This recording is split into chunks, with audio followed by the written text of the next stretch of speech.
jemaat yang dikasihi Tuhan, salam kasih karunia bagi kita.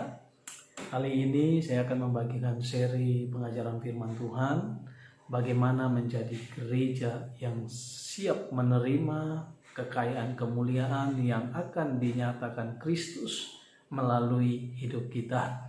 Ada dua hal yang akan kita bahas secara mendetail dalam seri pengajaran ini. Bagaimana kita boleh menjadi gereja yang siap menerima kekayaan kemuliaan Tuhan. Yang pertama adalah kita perlu memiliki telinga yang mendengar suaranya, mendengar firman-Nya. Bukan hanya sekedar mendengar, tapi mendengarkan. Ya, kenapa hal ini penting?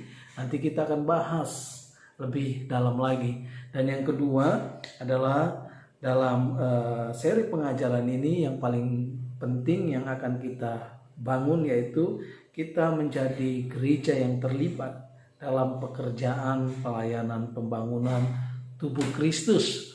Karena saya percaya bahwa firman Tuhan mengatakan pekerjaan terakhir yang akan Roh Kudus lakukan melalui para rasul, nabi, para gembala, para penginjil, dan para pengajar, yaitu bagaimana mereka akan menyatakan pekerjaan pembangunan tubuh Kristus, pembangunan iman, memiliki kesatuan iman untuk terus mengenal Kristus dengan benar sehingga tidak diombang-ambingkan oleh angin-angin pengajaran sesat, dan kita menjadi rumah Tuhan yang akan dipersiapkan Tuhan menjulang tinggi di atas gunung-gunung rumah-rumah yang lain.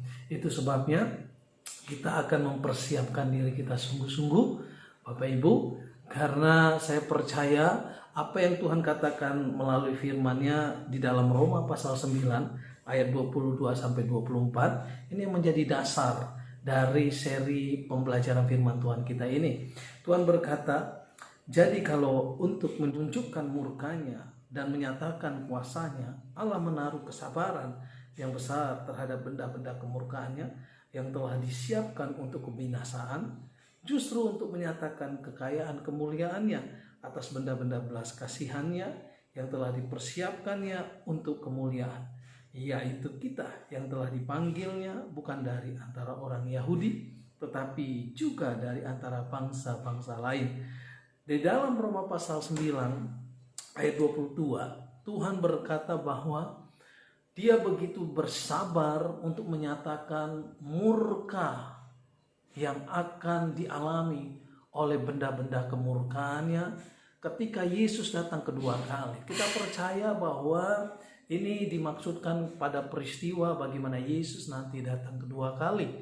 Dan benda-benda kemurkaan yang dimaksud di sini adalah mereka atau setiap orang yang tetap memilih untuk tidak percaya kepada Yesus sebagai Tuhan dan Juru Selamat, bersama dengan setiap iblis dan semua roh jahat yang bekerja untuk membuat orang tidak percaya Yesus.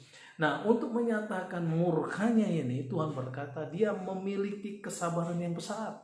Itu sebabnya kita percaya sekalipun kita melihat ketakutan sedang melanda seluruh dunia, bahkan negeri kita, akan bahaya wabah virus COVID-19 ini, kita percaya bahwa ada kesabaran, belas kasihan Tuhan yang Tuhan akan nyatakan bagi setiap orang-orang, sehingga mereka tidak binasa sebelum mereka percaya kepada Yesus sebagai Tuhan dan Juru Selamat. Karena Tuhan berkehendak, Dia tidak menginginkan satu orang pun binasa, tetapi melainkan Dia menginginkan setiap orang beroleh keselamatan, yaitu hidup kekal. Nah, untuk ini Dia menyatakannya melalui gerejanya, yaitu kita. Kenapa Tuhan begitu bersabar? Karena Tuhan ingin menyatakan kekayaan kemuliaan-Nya melalui gerejanya, melalui kita orang percaya. Kekayaan kemuliaan yang begitu besar Tuhan akan nyatakan untuk menyatakan belas kasihan Tuhan kepada setiap mereka yang belum percaya. Itu sebabnya kita perlu menjadi gereja yang siap untuk dipakai Tuhan, menerima kekayaan kemuliaan-Nya dan menyatakan di tengah-tengah dunia ini.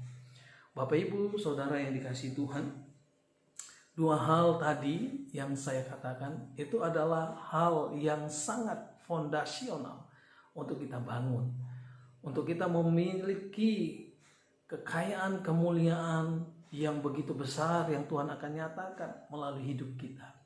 Hal yang pertama yang paling penting yaitu kita harus memiliki telinga yang mendengarkan suara.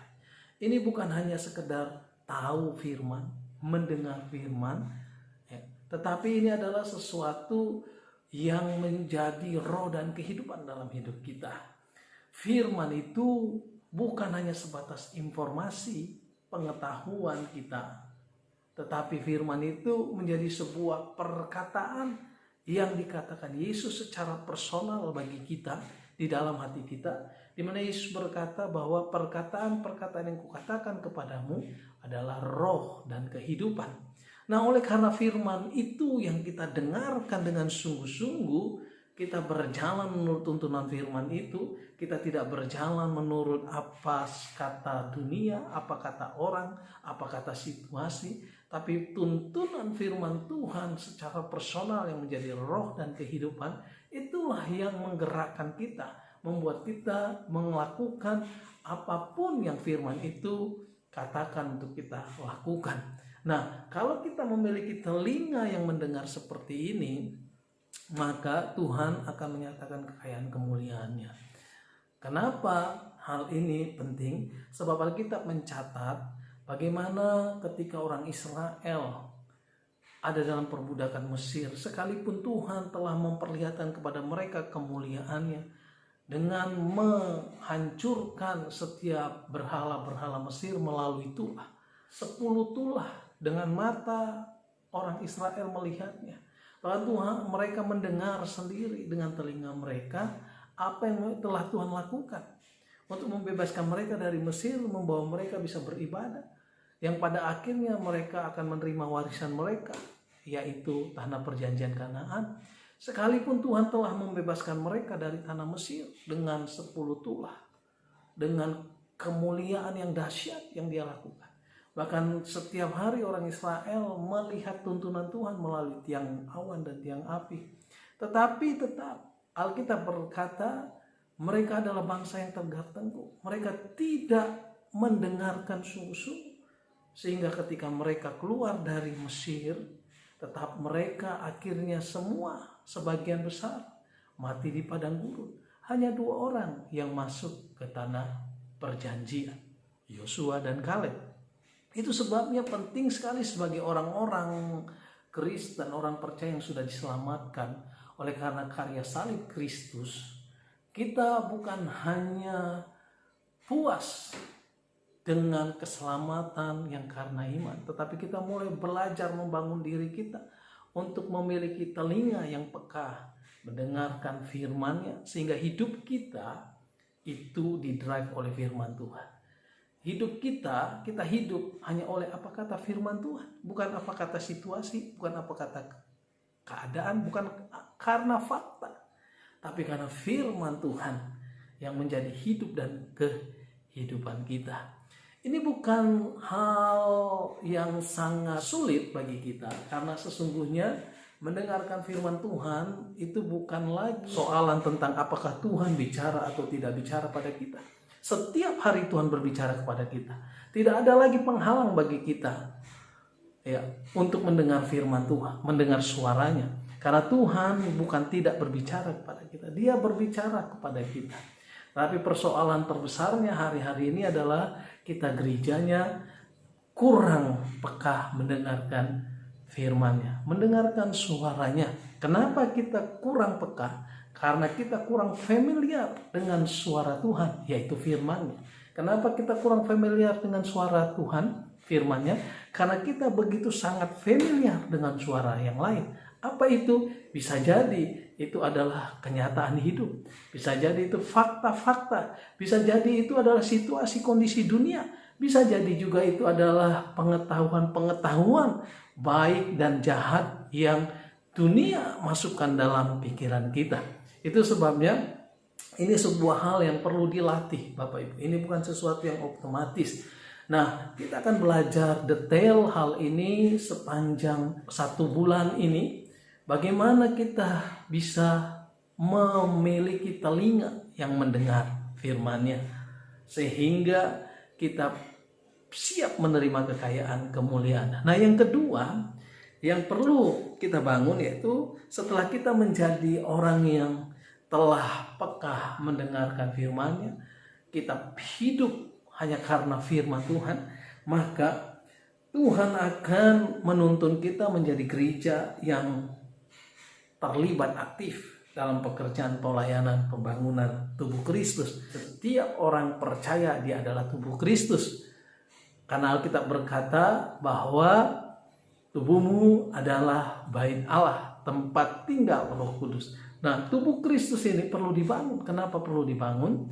Nah, apa yang perlu dibangun dari orang percaya? Yaitu pengenalan akan Tuhan. Sebab tanpa pengenalan akan Tuhan yang terus bertumbuh, maka orang percaya sekalipun mereka telah menaruh iman dalam Kristus dan mereka telah memiliki kepastian akan keselamatan, mereka sangat rentan untuk diombang-ambingkan oleh rupa-rupa pengajaran palsu. Mereka bisa diombang-ambingkan oleh aliran-aliran sesat.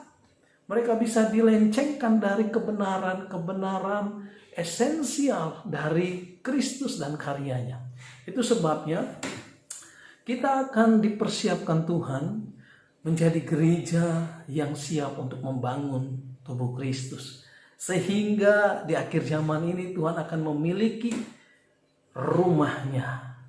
Dan ini akan menggenapi apa yang dinubuatkan di dalam Yesaya pasal 2 bahwa gunung rumah Tuhan akan menjulang tinggi di atas gunung-gunung lain, sehingga seluruh bangsa akan berkata, mari kita naik ke gunung Allah Yakub, supaya kita mendengarkan pengajaran, supaya kita mendengarkan jalan-jalan Tuhan.